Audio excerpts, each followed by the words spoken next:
Good day, esteemed viewers, and welcome to another insightful edition of Political Perspective on ABN TV. I am Ifani Okale, your host. Today we have a distinguished guest joining us, someone at the heart of media, public communication in Abia State government. He plays a key role in shaping and also most of the policies update to the people.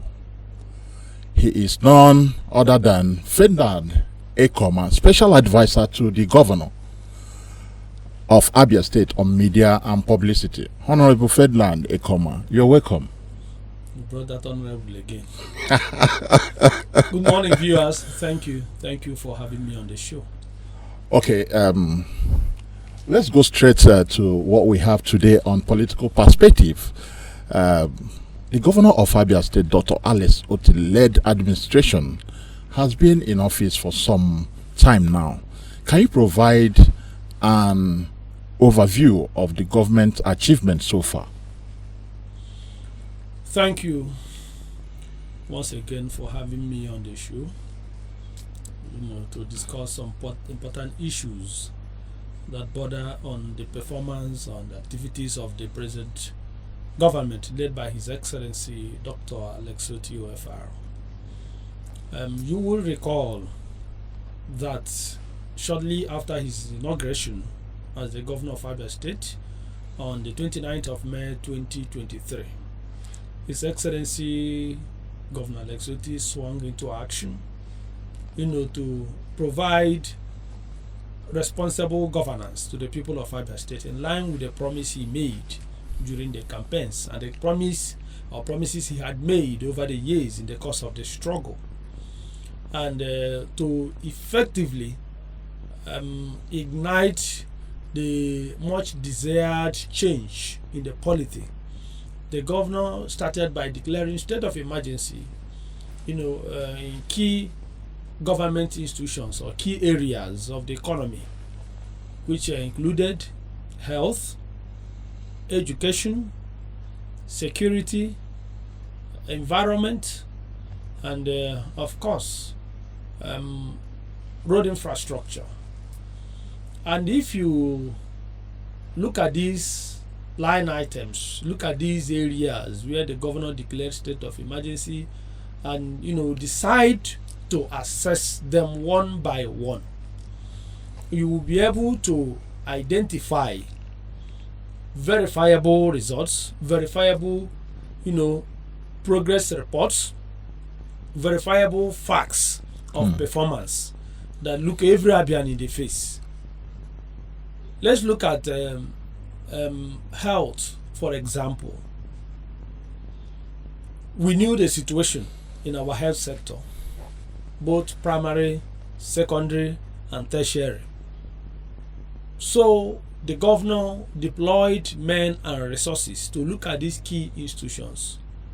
For example, we knew the state of the Abia State Diagnostic Center, the General Hospital at Aba Road, Specialist Hospital at Aba Road. Former Mikio. Yes, which was closed down prior to the assumption of this government. It was closed down.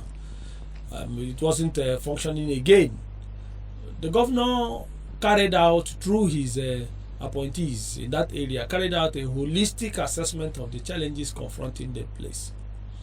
The government didn't just procure new equipment, but the government has since then gone ahead to reorganize the place and brought in people with the capacity to man that area. For example, you have a very important section of the hospital, which is the eye clinic. It's open for anyone to go there and verify what is happening, to go there and assess the type of equipment that are there, go there and assess the kind of services that are rendered there on a daily basis. We are talking about what is verifiable. So it's not a theory, it's something someone can go there, verify, ask questions, patients troop in there on a daily basis. So you can go and interact with them and find out the type of services that they are receiving. That will tell you the kind of thing, the environment, tell you everything about the place. And government hasn't stopped. the government is deepening what is doing there to ensure that that place provides the people of Abia the services they require at all times. So that transformation has happened, but the most important thing, it is increasing on a daily basis. Now you look at Amachara, there was a kind of emergency intervention that was carried out by the governor. Bought some equipment and cleaned up the place, reorganized the place. But now we have come to the second phase of it, which is what led to the award of contract for the complete rebuilding, because the place is going to be demolished. You rebuild the place, equip the place. It's going to be a kind of world-class standard service. That is what the government wants to do there. That's one of our, tertiary health centers. So the government wants to ensure that it is worthy of being called what it is called at the moment. It's not just by name. So that if you say you are going to the so hospital, if somebody comes into the place, the person will appreciate that this is a hospital. So already the governor has given an approval for the building of general hospitals across the 3 senatorial districts. If you go to Absut, of course they've commenced. Maybe we'll have to take a tour of the place and see what is happening. They've started work to completely rebuild the place, equip the place, clean up the place, and provide all the services that are required there. And huge progress is being made there. If you go to the Abia North, now you have Omonato General Hospital, which has now been upgraded to a specialist hospital. If you go there, what you will see decayed structures. This was a hospital that was built, I think, in the early 60s or thereabout, that served the people of Umuna over the years. Now, what the governor wants to do is for it to be a standard, specialist hospital that will provide all the services that are required. It will serve as a referral center for the people of Abia North.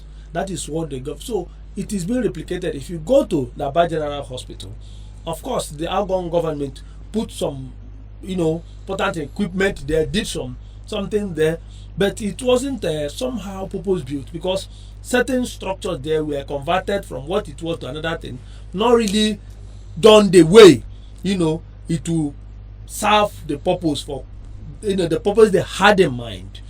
Of course, nobody is saying they never did anything there, but it's not in tandem with the vision of this government. So job is ongoing there to ensure it's almost being completed. What they are doing there, provide more equipment, reorganize the place, do all that needs to be done to ensure that the place provides effective services. Because they call it a specialist hospital, and before the government left, and now you have Absut, which is a specialist hospital. Yeah. Okay, so that's being that general hospital, there's no restriction being a general hospital. So coming close to, and that is the position of the government. You can't have specialist hospital and have specialist hospital here. This one, knowing where it is, knowing what it had done over the years, will just provide, because it's actually not name that matters. It's actually the services that are rendered. Yes. And those are the things that matter. So the government is doing a lot in the health sector.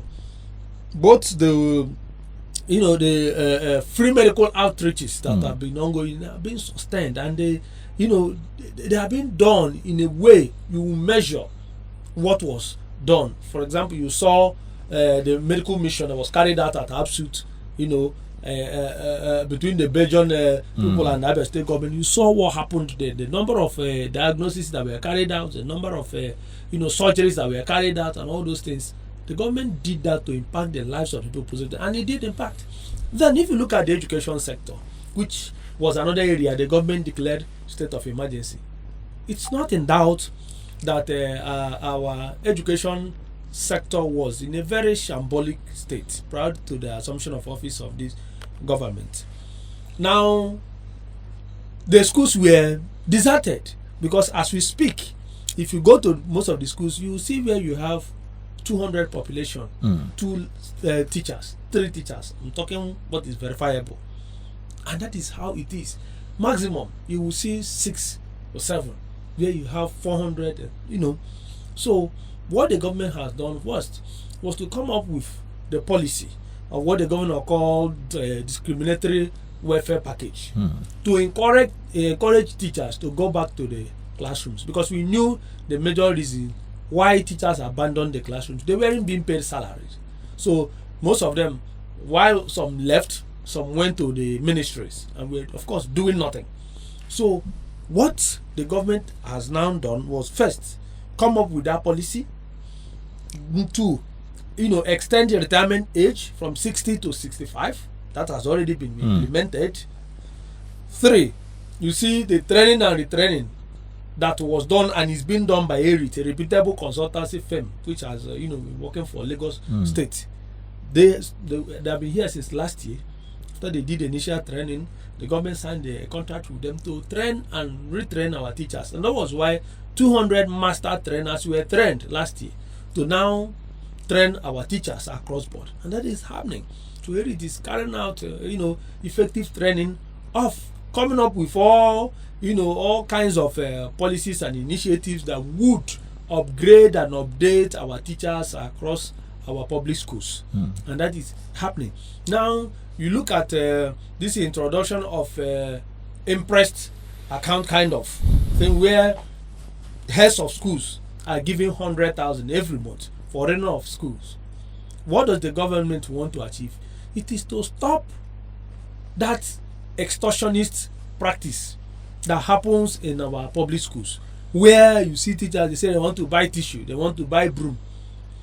Pupils and students are being extorted, and when you are extorting them, it's not those pupils and students that provide the money. It's our parents who are already overstretched as a result of the economic crisis you have in the country. So in order to take the burden off their shoulders, the government decided to introduce that policy. Now every month you receive the money. For this money is not for you to go and build any infrastructure for the government in the school. It's just for activities to run the government. Every next month you retire, you get another one. That is how it should be. So these are some of the policies the government has introduced. Of course, the free education policy. The only way you would know whether the free education policy is working or not is to go to these schools.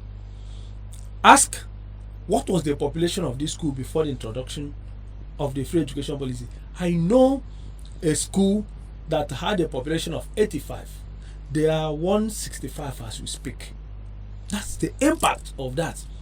So when some of these policies don't come on, you will not appreciate how effective, how good they are. So if you go to these schools, and that is the essence of this recruitment, because you can't have that explosion in those schools and refuse to match it up with teachers that are that will be working there. So it's already impacting.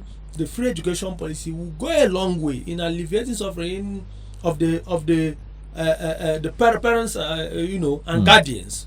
It will also encourage our youths, especially children of the poor who want to go to school but do not have anybody to train them. So these are some of the things. Of course, the recruitment exercise that is presently ongoing.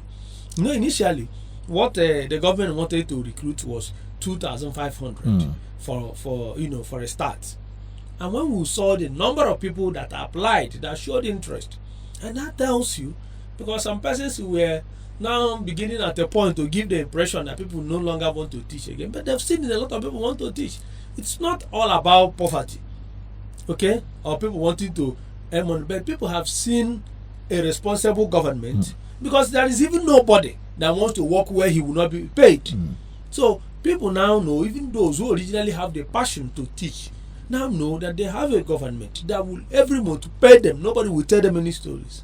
So people are now showing interest, and that was why the governor directed that the number should be increased to 5,000, and he has made it clear that it's not going to stop there. So once we finish this phase, another phase will start, because you're having serious implosion in our schools across board, and we have to match it up. So these are some of the, of course, very importantly, the award of contract for the renovation of about 220 schools across the 184 wards of the state. You have primary and secondary schools that have been approved for the construction. Of course, that was a subject of controversy recently. But like who said, one thing we are proud of, if we say we have executed this project, because there is a way a project happens. Three processes of contract is either you mobilize a contractor before he or she goes to site, or you pay the contractor instrumentally, or you pay completely advance payment, where the contractors now.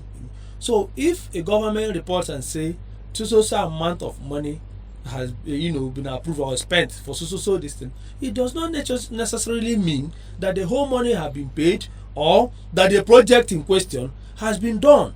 If you spend, say, because this is a process, you have a budget and the process of implementation, because once money has been released, it could be money that has gone to the ministry. For example, if you look at this project Ekeoma, the 200 primary healthcare centers that have been done across the 184 wards, you see, the money has already left the account of the government and gone to the ministries, who are now disbursing to the contractors that are doing the job.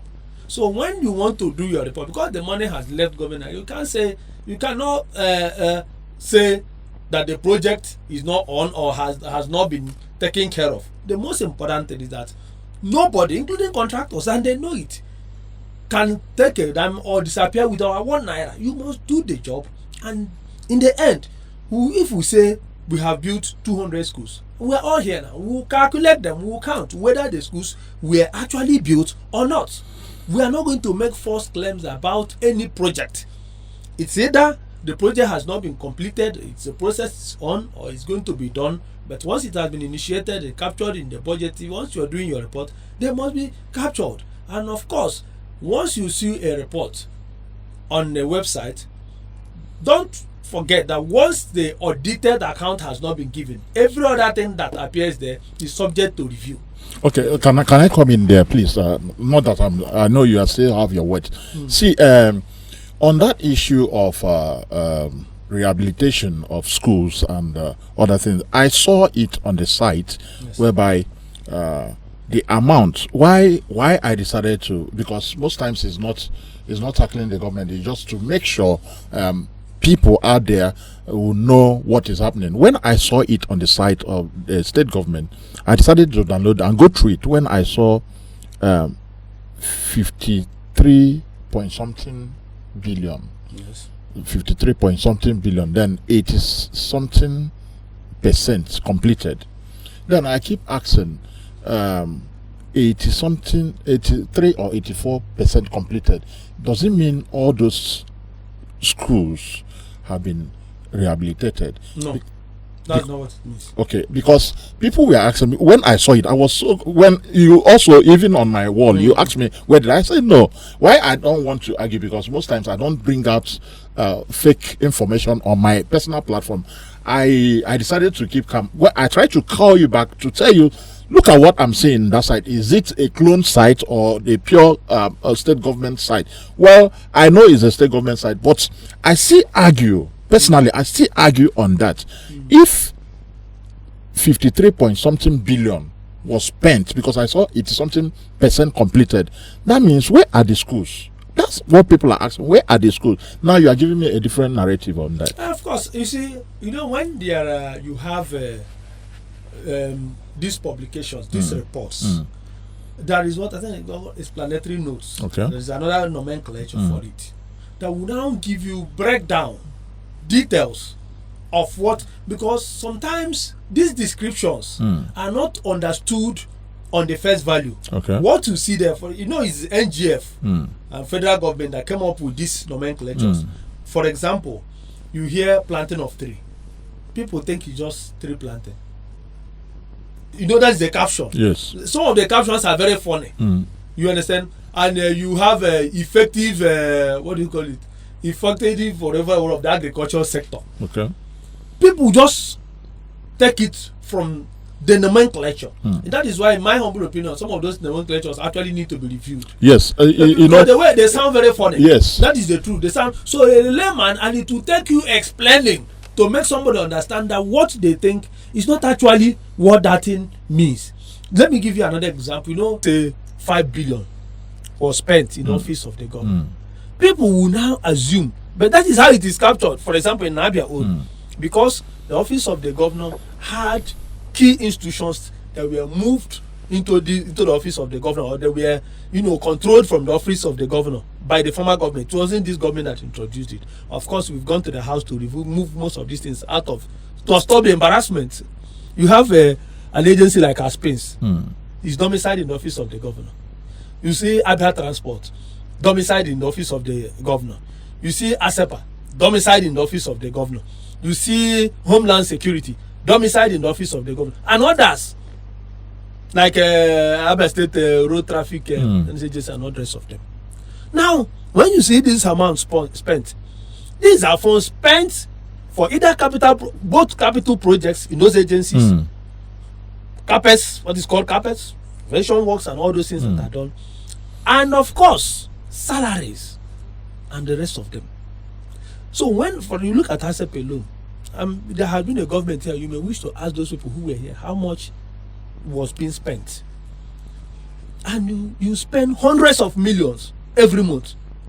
ASEPA, that is the truth, because waste management is one of the most difficult things to do, and that was why the former government couldn't do it, because that level of transparency was not there.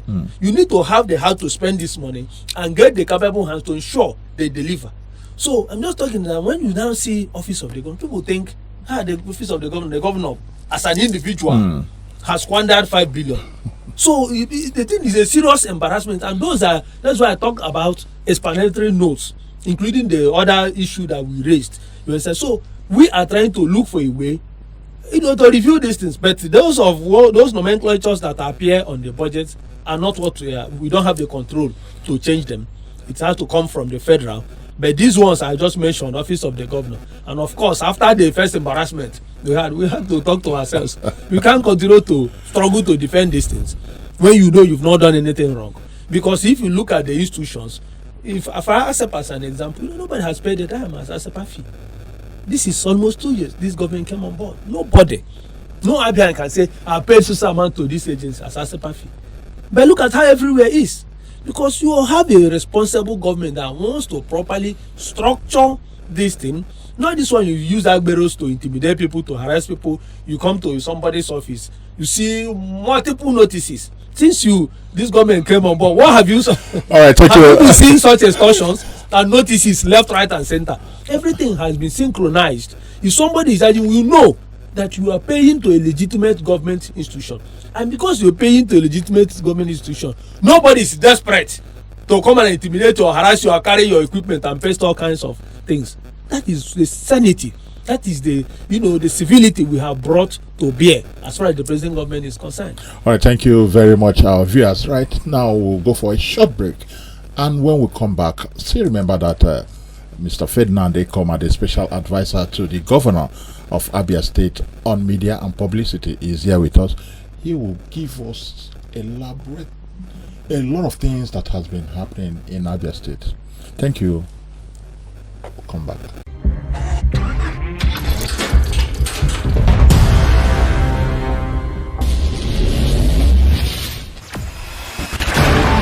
Experience the smooth and strong feeling that consistently surpasses expectation. Leading the way in high-performance lubricants, Master Supermoto Oil is as durable as titanium.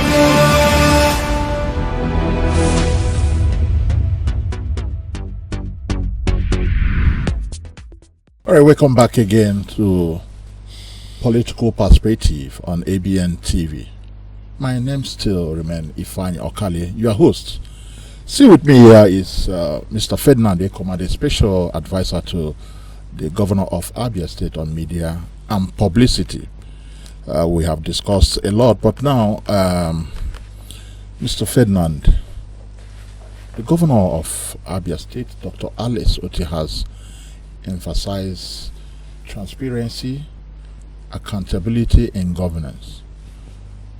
What specific measure have been put in place to ensure this? Thank you.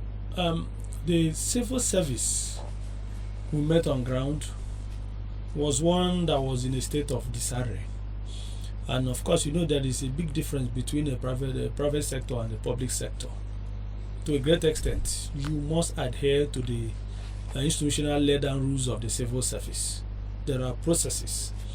For example, if we have a payment to make to you, once the governor signs or gives an approval, you don't just find the money into your account. That approval must pass through the processes. It could move from the governor to the chief of staff, as the case may be, from chief of staff to the DF. Governments have, for example, if the payment that involves some persons, some institutions, from chief of staff to the DF, from DF to the what do you call them, the pay office, from the pay office to accountant general office. It will travel all, and all those processes involve documentation, and that is how it is. So what we have done was to bring efficiency in the system, to reorganize the place, to get everything documented. The governor is very conscious of those things that are unethical, and always sounds that note of warning to everyone to be careful and cautious and conscious of what they are doing. So the measures the governor has put in place is to give a directive, to lead the way, to ensure that whatever we are doing is justified and justifiable. If you look at projects, for example, we have had reasons where some persons, of course, that is part of democracy, to wake up and question projects being executed. And when you hear certain bogus figures that people mention, you now ask yourself, are we collecting money from the moon and sea and everywhere when you know the amount that you've gotten? But somebody will wake up, for example, accuse you of having embezzled 200 billion, 500 billion. Now, in fact, there was one I read where they said that the last year we squandered over 500 billion. Meanwhile, you have your statutory allocation. You know the amount that comes in every month. So even if you multiply the entire thing, and including the entire generated revenue, you find out that it didn't even go anywhere what they are claiming. But when you hear those things, they are not backed, by facts. So what we are doing to bring transparency is, when we say we are doing this, you know that we are doing this. In the end, for example, the road projects, if you look at which road do I use as an example? If you look at in fact, most of the roads that have been built, the contractors are known. They are not mushroom contractors. They are not construction companies that were set up overnight to come and do projects. They are not family construction companies. You go and check, you find out that these are construction companies that have been in existence for years, and what they are doing are the things they have been doing, not overnight. And the way we operate, you find out, because even the construction companies have confidence in the government, so the government will tell you to mobilize and go to site. Those were the things that never existed before. People were being paid 50% for road projects. How do you know? It happened. Now the facts are there. It happened. The funds will just be frittered away. But now you go and that's why the governor says, if you don't have the capacity, you don't have any business coming to ask us to give you any or bid or ask us to give you any job to do. You must have the capacity, because what we want to do, we want to measure milestones. Even in the primary health care renovation that is ongoing, nobody gave you a dime to start. You go and mobilize to site, because what they do, for example, the primary health care centers, is 0.55 mm that is being used across the 184 wards.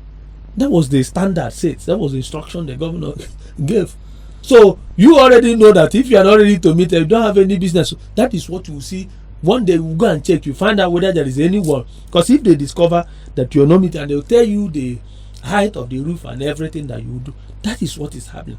All these things are geared towards giving effective services to our people. So when you talk about the area of transparency, I believe that the government is not infallible, but I believe that the government is doing very well to ensure that we keep to the promises we made to our people by doing things the right way, by deviating, moving away from the old order. And that is why you see the road projects. If you look at the Umuahia Uzua Collaborable Hofia Road that is being done there, this is a job that was given to 3 construction companies. You know, when people want to do funny things, there are many strategies they adopt. The government could have awarded the contract to one construction company, be doing funny things, enter into all kinds of fraudulent arrangements, delay the projects, and be waiting for 2026 or 2027 to use it as a campaign. But this was a road project that was flagged off last year. Now you see how it is. Me, within 30 minutes, I'm in my village from here. That's what happened. Yes, let me just come in somewhere about transparency and accountability. I could remember during Dr. Alice Oti's campaign, these are the key places, if I should use that keyword, transparency, accountability. Before he say anything, we'll talk about transparency, also accountability. Yes, and he is now the executive governor of Abia State, which severally on this program, Alex Oti speaks to Abians, where even me, most times I ask that question, that Your Excellency, you have done so well. You started with Operation Zero Pothole, reconstruction of roads in Abia State, everywhere is okay. But talking about transparency and also accountability, let's go to transparency. How much, we know how much that comes in Abia State. Then, how much did you use for those Operation Zero Pothole, reconstruction of road? Because I think when you say this is how much I use for 2 kilometers, 3 kilometers, 1 kilometer, it will be very, very open. We are not saying that he has taken enough or taken Abia State bond, but it is what we call transparency. When you open up and say 1 kilometer we use 1 million, 2 kilometers we use 2 million, it will be very, very okay. So, but last time he was asked about that, he said he used, should I use a proverb that he said, yeah, assuming you go to a native doctor to prepare a charm for you. After preparing that charm, you come back again to ask the native doctor, how do you prepare that charm? That he won't tell us. That is his automobile. So people... No, they asked him when he responded to what you're saying now was a response to where he was getting money from. Yes, where there are projects. Yes, and also how those monies were used on those projects. Okay. I don't think they asked any cost of the project. No. It was how he was. We have the video. And the governor said that is his own automobile. Yes. Because in the first place, that is where frugality comes in. Because assuming you receive 15 billion this month as statutory project for the state, now you award a contract. Of course, road projects are being flagged off almost every week. And you don't just flag off and go to sleep. You flag off, and before you go there, contractors are already there. For example, the one we went to Umunochi to do, contractors were already on ground. The one we went to Okporoini, go there and see, contractors were already on ground. The one we went to Owaza, contractors had already done fantastic job. So the essence of the flag up is just for formality, for the people to be aware, for the people to collaborate with the contractors, and gives the people the opportunity to also make further requests like they made that day. And that is what every local government will go to. That's what they do. They come up with new requests. And most of them have been able, because it gives the governor the opportunity to directly hear from the people their needs.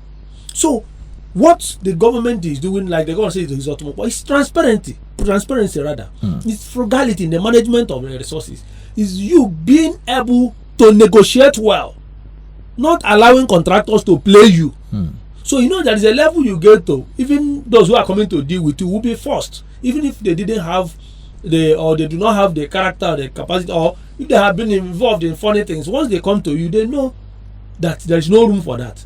Especially when they know that you are sincere, when they know that you keep to your words, when they know that if you ask them to mobilize and go to site, that tomorrow you won't start telling stories when they request for their money. So it's all about transparency. Then on the issue of the same transparency, once again, see the road projects. There is no road projects that is cost is not known. You know, there is a mistake. To the public. Let me tell you, there is something our opponents are doing, the opposition are doing. It's part of democracy. We know we have to be, under fire. We know we are going to suffer this pressure. It's going to get worse. As 2027 draws near. So we are not unaware of it. If you go to Enugu, for example, you don't have such vicious opposition, so to say, because it's one government, PDP government to PDP government, and you have never had such terrible system we had in Abia. You've never had it in Enugu. So you have had some level of responsible leadership. So you don't have people who have held power here, held the people down over the years that were dislodged and are very angry and bitter, ready to do everything to relaunch. That's exactly what is happening, and that is why there is a way they operate. The opposition. But most of them are coming to Labour Party. There's a way they do the PDP. No, sometimes they meet, they sit. Okay, this is the directive, the direction we are going. We will drive this narrative. We will sustain it. We will heed them until the people begin to embrace them. And that is why they will be shouting on the cost. First and foremost, you are a journalist. You are not a road contractor. Okay, you don't do road contracts. People who do road contracts, if you go to Ministry of Works, go to Ministry of Health, go to the due process office in Main House, you see hundreds of contractors that are registered. And during biddings, they come and bid. And when the bidding is concluded, the thing is made public. You know what Ms. Contractor A bidded. You know what B bidded. And finally, they will say, this is the company we've chosen and at this cost. So all these things are documented. And there is no way anybody will go to any of those ministries or departments or agencies that they will not assess the cost.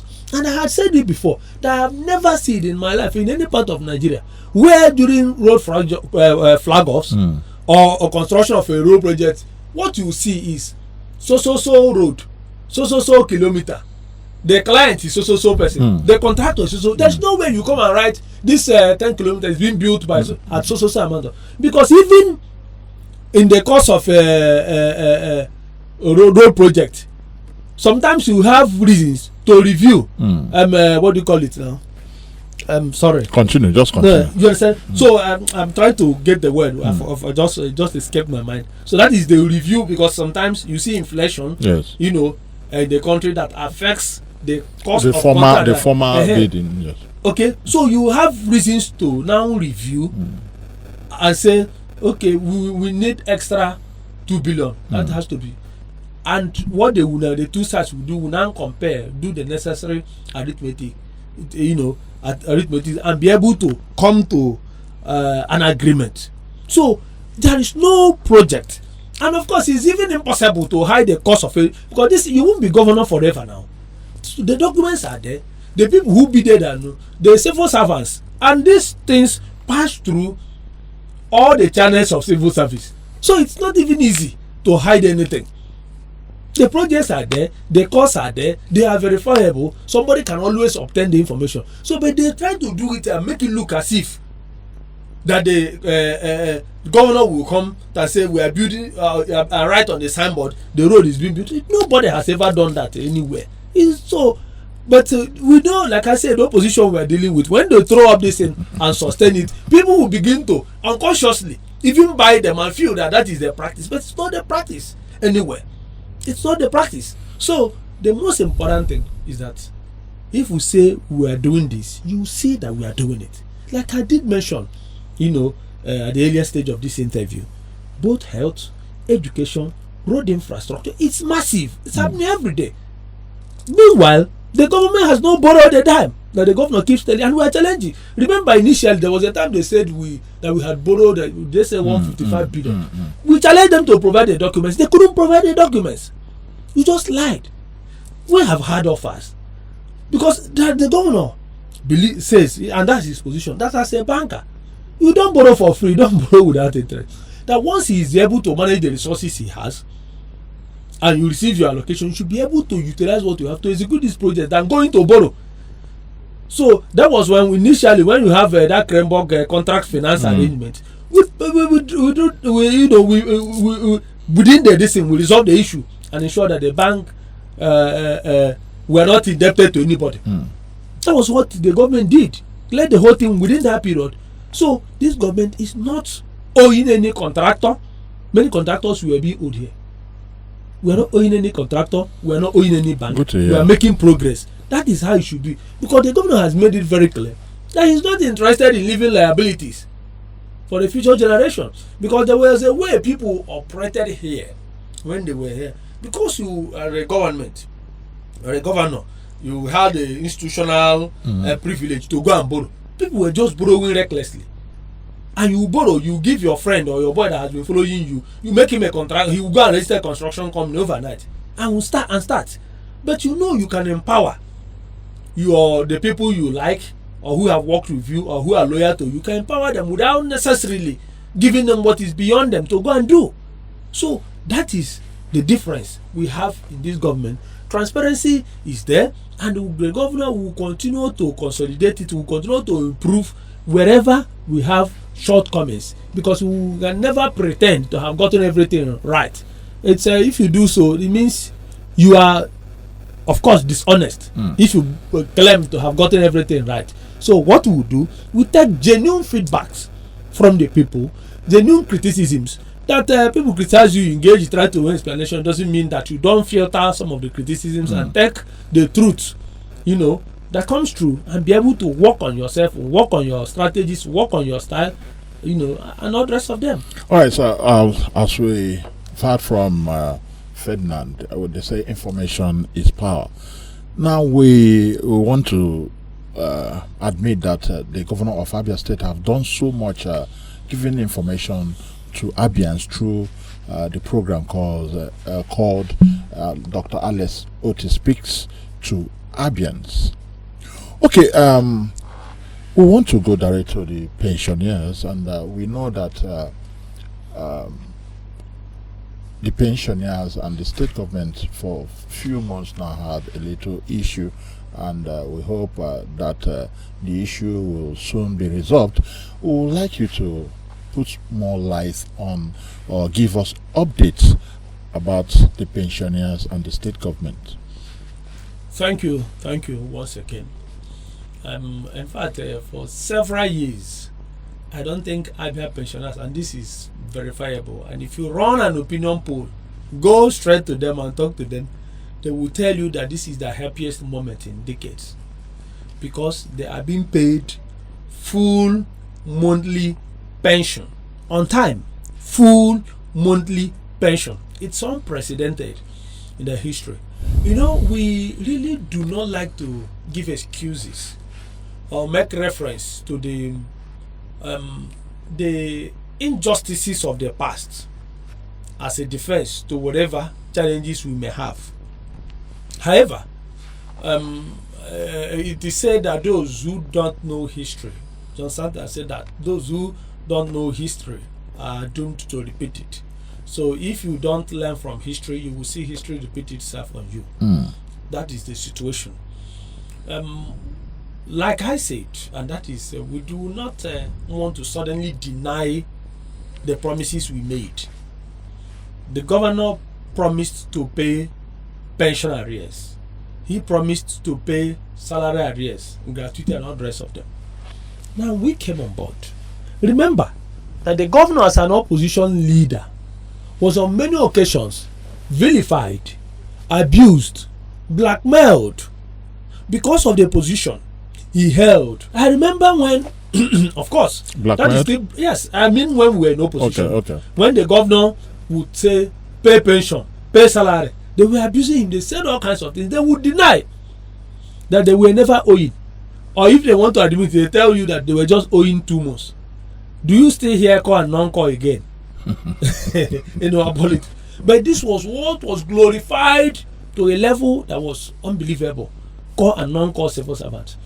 But today, those former Abia Police staff, now Obonionu Polytechnic staff, they were called non-call.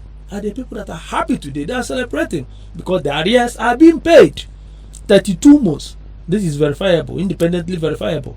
32 months, that was what we inherited. Has been all down. Just how many months remaining? And the governor has promised, of course, he heard him during the minister, in the next few months, we'll clear all of them. what the governor approved for the clearing of the arrears of ABSU, HMB, School of Health, Abia State College of Education and Technical, Arochukwu, and the rest of them was 17 point something billion. 17 point something billion. ABSU's 11 months salary arrears stood at 4 point something billion. These were funds squandered by human beings. So if the governor, is operating the way these people operated, you will see those arrears will be building up. So if they were transparent, what happened wouldn't have happened. Now, our also problem is this. The governor because people already know this, but it's important to emphasize it for the sake of this question. We looked at the arrears. It was so humongous. I mean, pension gratuity. And the governor said, given the fact that salary arrears are also being owed, let us put heads together and agree on what should be defrayed. Because there is a new dawn now. Remember, the arrears is not as if anybody stole the money and kept it for the governor to come and use and pay. You don't have the money. So this is what we'll be able to pay, 10 billion out of the total amount involved. Let us now start on a clean slate. Even the NUP people were emphasizing that they were more interested in regular monthly pension, full pension. Remember, they were being paid half. That they were more interested. So they dwelled less on the arrears. This is not to say that the government can force anybody to forfeit. No. So that discussion was had. Agreement was signed. The governor began to implement government's side of the agreement, which was paying the 10 billion, almost 10 billion that was paid. Now paying full regular monthly pension. Immediately this the people that behaved like those who have jobbed the governor, you now turned around, went to the media and started castigating them, started saying all kinds of things. That you were coerced, you were forced, you stayed 2 nights, you signed in the midnight and all those things. And the governor was shocked and pained. He was shocked and pained. Now, the governor was very, very unjustifiably angry. Even Christ, even God got angry and regretted creating man. Yes, now it's in the Bible. Even God got angry and regretted. So anybody can get angry when you do something that is wicked. The governor's position was that, okay, we had an agreement that was unanimously, peacefully reached at and signed. If these people feel they have changed their minds, the right thing to do was it not to genuinely come back and say, we have looked at it, we are no longer, or there is pressure from a member, something of that nature. But to go to the media and lie, that pained the governor, because you tried to present the governor as a dishonest person who intimidated you, who forced you to sign an agreement, even when you knew he wasn't the one that incurred the arrears.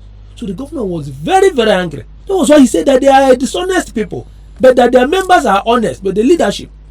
And we've re-emphasized this. We, handling the whole thing. 2 days ago, we had a meeting with NUP from National. The NUP president and other schools from the side, they were here. By the time after listening to all, they were shocked. They were singing the solidarity song and Isoweto. They listened to everything. We chronicled everything. But are you aware that the national president came just 2 weeks ago and nobody attended to him? It's not true now. We had no. Listen now. You said it. We saw the video. No, listen now. One-sided information is dangerous. No. I'm coming. And I don't told you that he was here 2 days ago. Yes. With all not one person. We don't do all this hide and seek thing. You got me to one person, you compromise the person to be saying no. They weren't anything less than they were, I think, 13 in number. Okay. The national officers, the state leadership and all that, those from the state dishonest ones. You understand? So they listened there. For example, we told them that in this state, that you leadership, these people that are seated here, caused this problem have an issue. That because if they have put in 10% of the energy they have deployed attacking the present governor, that is clearing ideas incurred by others, that what happened to their members wouldn't have happened. We made it clear to them that those people, the leadership, betrayed their members because we knew when they were being owed, and their members said that it was NUP Abia that suggested to the former government that their members should be paid, they should be paying half pension. And we told them that for them to have done what they did, for them to have kept quiet, including when their members were attacked, physically attacked and beaten up at that State House of Assembly, and they didn't do anything, they didn't say anything, means they were in connivance with the then government. And that was why they weren't saying anything. That it was their action that led to the formation of concerned pensioners. And you and I know that over the years, it's that concerned pensioners that have always protested. Were you ever hear NUP coming out to say anything? It was concerned pensioners. Go and Google, you see the pictures, still see videos of those men, the concerned pensioners that were always singing. So we say, those people caused this problem. They kept quiet. Something's wrong. So, but we are not a government that will come and do divide and rule. You penetrate the leadership, you hijack them, you start paying them. They will now keep quiet and support whatever you are doing. And that was happened even in NLC. You knew.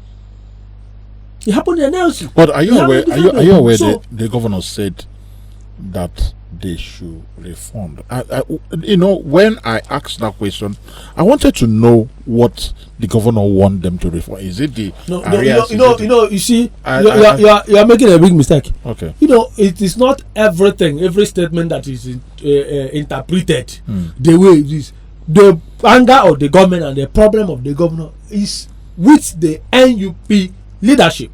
Is there anything given to them? You understand? Is with the NUP leadership that try to misrepresent the facts, that try to mislead the public, because we know, and this is verifiable.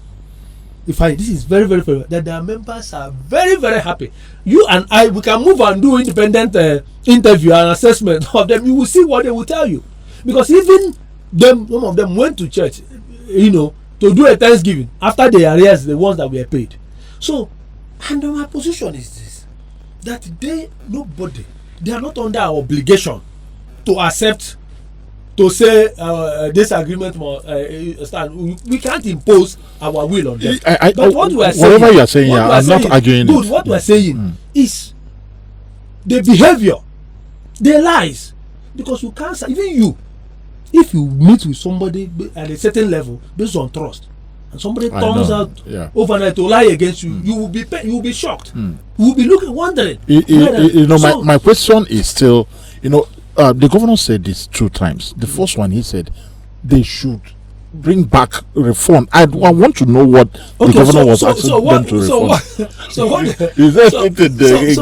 the governor talked about was the one that was paid. They should refund. You understand? Since you now turn around to so that we will start a fresh agreement, but that is not the issue anyway. All right, that one is not even part of it. Of course, money has been paid because we are not dealing with NUP. We are dealing with our people, our pensioners, the people who are the immediate constituents of the governor.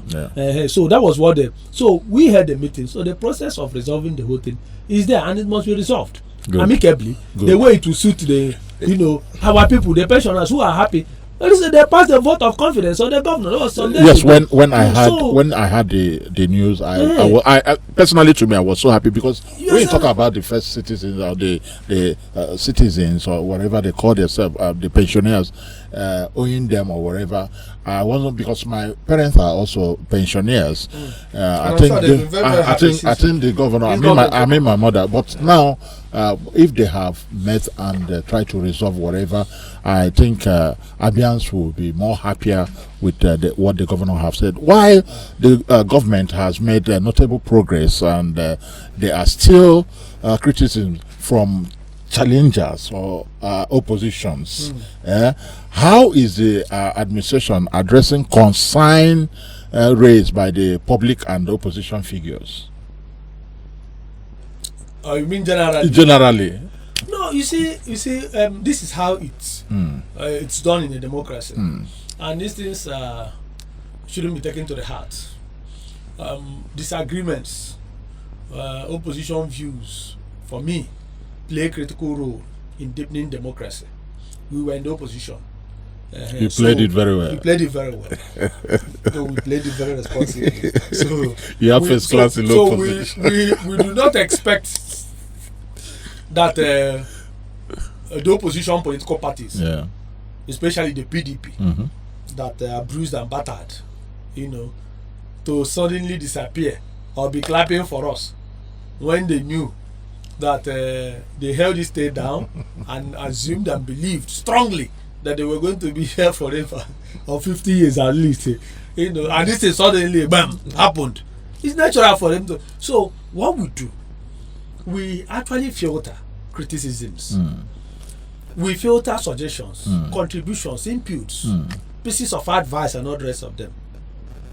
Take those, important points we believe will help deepen democracy, will help us improve. Because sometimes when you are not challenged, you just be in a cruise. You just feel you're getting everything right. So sometimes when the opposition challenges you, it also, make you to challenge yourself. It makes you to go back and review what you're doing. To be careful, because you don't want to be embarrassed. Yeah. Okay, so this is what the opposition is doing. It's part of democracy. Our own position is this: that opposition should be done responsibly. You don't go out and fabricate things that don't exist and throw it up there just because you are angry, just because you want to embarrass the government, because you feel that doing those things will help brighten your chances ahead of 2027. It's just a waste of time. You understand? So, for me, the opposition, especially the PDP, I keep saying the PDP, not because they are the men opposition. they because they were the people that lost power here, and the anger is very visible. So remember, they have their shadow was monitoring you people. But the shadow has collapsed now. Shadow has collapsed. In fact, it was the inability to confuse Abians, to succeed in confusing Abians, that led to shadow formation of shadow. But because how will you feel if you have shadow advisor to the government on media? But don't forget, as a party, they have a chairman. You have a secretary, you have a publicity secretary, you have all just like in a government. So you have the privilege because a party is constitutionally recognized. Shadow government is not constitutionally recognized here. Whatever you call yourself, monitoring spirit. So you could have used those platforms, those party mechanisms to challenge, to oppose, because the party is recognized both in the Constitution and the Electoral Act. Yeah. So, but for you to now come up with the other one, now of course we will not keep quiet and sit idly and watch them do that. So, what the opposition in the state is not our joy is that key leaders of the opposition are aligning, even while still in their political parties, because they've seen that the governor. Aligning how? Are they coming from the backyard or to meet you people? Because you don't know what is happening. Our viewers, we don't know. Tell us, they are watching. They are reaching out. Can you imagine? And the argument is that this is our state. You are doing well. We are making progress. Every part of the state is being opened up. You see roads being built, quality roads. You see what is happening, the bus shelters that are being set up, and look at how beautiful the roads are. If you go to Aba, you will be shocked. You drive around Aba in the night. I'm not talking about what is not verifiable. Just go to Aba one night and sleep and drive around and see how beautiful everywhere is looking. Street lights everywhere. Our Operation Zero Pothole is working. Operation Light Aba is working. So measures are being put in place to make the state habitable for everyone, to make the state comfortable for every state. It doesn't matter the political party you belong to. So these leaders are seeing these things and know that the right direction to go is to align with the governor to stand, because he is popular, he's on ground, the people. It will be difficult for anybody to step out there and say you're campaigning, you campaign. All right, we are not talking 2027. All right, thank you very much, Honorable. I will use that Honorable because how you have been speaking to Nigerians, Abians on this studio. I will use that Honorable Ferdinand Ekeoma. It's been a pleasure having you on Political Perspective. Before we wrap up, what final message do you have for Abians? Abians should expect something greater in the weeks and months to come. Because, like I did mention earlier, what we are doing in the health sector, by the time this year would have come to an end, you will see something that will shock you, that will wow you, because you will be able to, you will see these hospitals. I mean, both primary, secondary, and tertiary. You see visible structures, modern equipment, well-trained, staff everywhere that will handle these institutions. Now, the education sector, you will see all the schools would have been completed. Everything will be on ground. I'm saying it on air because when the time comes, we will say you say this. So we'll go and show you. So we are assuring our people that whether it's in the area of education, health, road infrastructure, security, environment, and all the rest of them, that this government is poised and prepared and dedicated and committed to serving Abians to the fullest. Because we don't have a choice than to develop our state. We don't have, time has gone when people feel, let us come here, steal money, go and build a house in Abuja, go and build in Lagos. And build in Lagos, one day they will demolish it, you come back here and look for where to stay. So people must contribute to develop the state. If you have the opportunity here to preside over the affairs of this place, or to serve in the government, you need to do everything humanly possible to contribute to the development of the state. Some of us go out of, I know the kind of pressure I face on a daily basis. People coming to my office on things that don't concern my office at all, from different ministries and departments and agencies. What we'll do, we'll humble ourselves to talk to them, to provide solutions to their problems, knowing that you made promises. You said you were going to do this, so you can't suddenly begin to give excuses. Yeah. That is how governance is done. So like I said earlier, we are not infallible. We are open to criticism, and we are committed to partnering with everyone to ensure we develop our state. Abia belongs to all of us. It doesn't belong to anyone. And the worst thing you can do to yourself is to build government around yourself or feel that you will be here forever. So we wouldn't want to suffer what PDP elements are suffering today, because people build their lives around government, boasted and assumed that they were going to be here forever, and suddenly, piam, the thing struck. So we will want a situation where by the time we would have finished, you will live here. If you want to live here, you will be happy. You will not miss anything. You won't miss government house. You will not be running away with government furnitures and all the rest of them like the people did. So by the time the government comes to an end, we will just carry our bags and move on. Good. That's how it should be. All right, thank you once again for your time and insights. Thank to our esteemed viewers.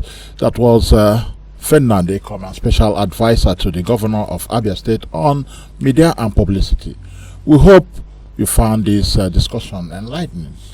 Remember to stay informed and engage with the development in Abia State. For those who miss any part of this conversation, you can watch on our YouTube and also follow us on all our social media handles on Instagram ABN TV, on Twitter ABN TV, on Facebook ABN TV. My name is Ifeanyi Okale. Bye for now.